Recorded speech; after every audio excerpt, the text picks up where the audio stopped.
The recent disputed election and resulting turmoil under President Paul Biya highlight many of the governance failures that have held Africa back from realizing its full potential. Cameroon held its presidential election on October 12, 2025, with the 92-year-old Biya declared the winner of an unprecedented eighth term, securing 53.66% of the vote, according to the Constitutional Council, while opposition candidate Issa Chiroma received 35.19%, Al Jazeera. In the days that followed, at least 4 people were killed as security forces violently dispersed crowds protesting the results, PBS. The aftermath was devastating. Over 1,200 arrests were made after the disputed results and claims of widespread fraud. Internet blackouts imposed by the government deepened tensions, The Washington Post. Protests swept through major cities after electoral authorities reaffirmed Biya's victory, NPR. Opposition leader Issa Chiroma Bakari denounced the outcome as a constitutional coup, CNN. Biya has ruled Cameroon for 43 years, nearly half his life, after assuming power in 1982 through elections widely viewed as manipulated, Al Jazeera. His grip on power reveals several characteristics of selfish leadership. Biya's rule was strengthened in 2008 when a constitutional amendment removed term limits. Human Rights Watch: if he completes his new term, he will leave office at nearly 100 years old. Human Rights Watch: his narrow and disputed victory has only intensified the structural weaknesses in Cameroon's political system. The country's elderly ruling elite is increasingly detached from a population whose median age is just 18. CNN. Elections Cameroon, ELECAM, the body responsible for managing elections since 2006, remains heavily dominated by loyalists of the ruling party, whose careers depend on presidential favor, CBS News. Biya appoints all 8 members of ELECAM's governing board, several of whom previously held senior positions within the ruling party, CBS News. The Constitutional Council, similarly influenced, accepts only tally sheets submitted by ELECAM, CBS News. Observers, both local and international, have consistently documented systemic electoral fraud under Biya's administration, Al Jazeera. Biya is often described as a deadbeat king who rarely works but travels extensively abroad with large entourages, especially to Switzerland, where he stays at expensive hotels at the expense of the Cameroonian people, Al Jazeera. The Council of Ministers meets only 3 to 4 times a year, slowing decision-making to a crawl, Al Jazeera.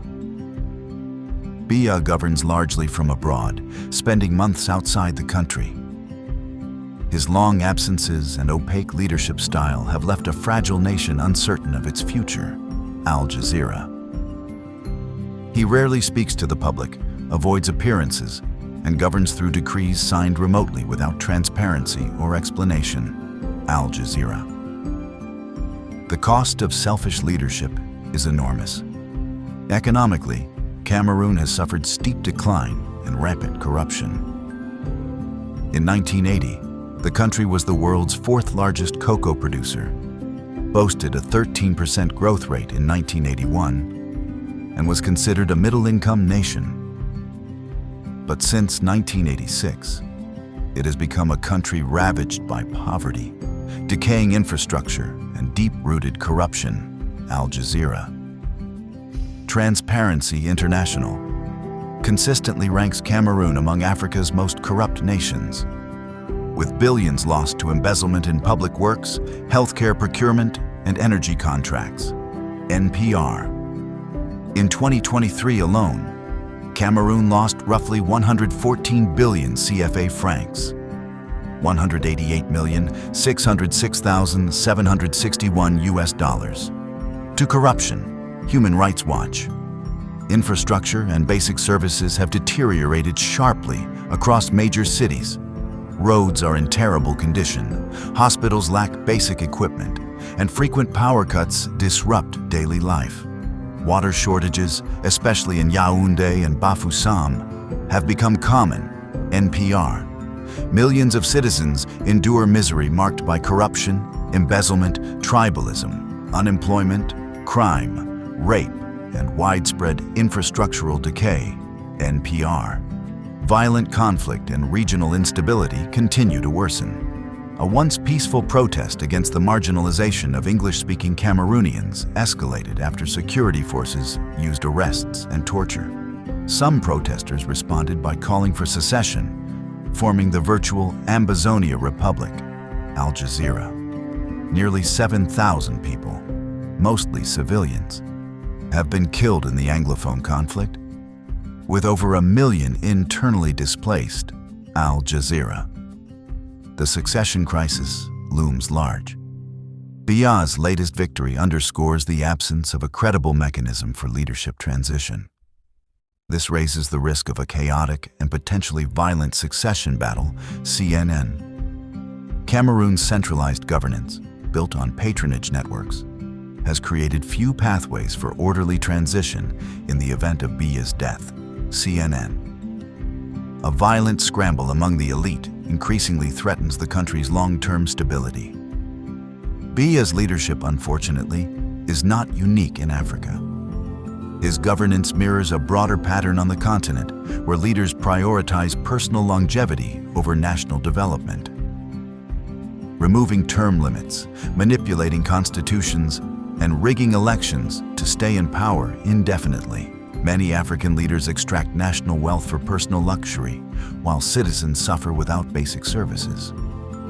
They build systems of patronage rather than institutions. Relying on loyalty instead of merit, they suppress opposition, control electoral bodies, and use violence against protesters.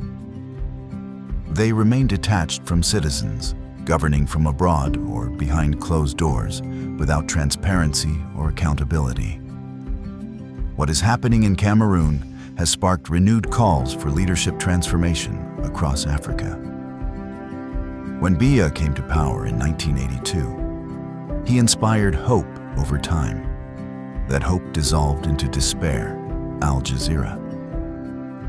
This trajectory, from promise to disillusionment, has been repeated across the continent. Africa needs leaders who treat public office as a sacred trust rather than personal property. Addressing the continent's challenges, youth unemployment, infrastructure deficits, corruption, and insecurity, requires visionary leadership rooted in integrity, sacrifice, and institution building. A Cameroonian priest summarized the national sentiment in a letter addressed to Biya. "You can't do it anymore," questioning the elderly president's capacity to govern and urging him to step aside for the good of Cameroon. NPR. The tragedy is not only what has happened to Cameroon under Biya, but what could have been. With abundant resources, strategic geography, and an educated population, Cameroon should be thriving.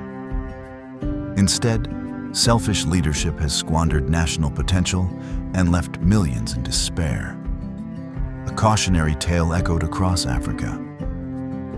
True transformation requires more than removing bad leaders. It demands building strong, democratic institutions capable of preventing such concentrated and self-serving power from ever taking root again. Until African nations prioritize institutions over individuals, the continent will continue to be held back by the destructive cycle of selfish leadership. Please like and subscribe to this channel for more videos like this. Thank you.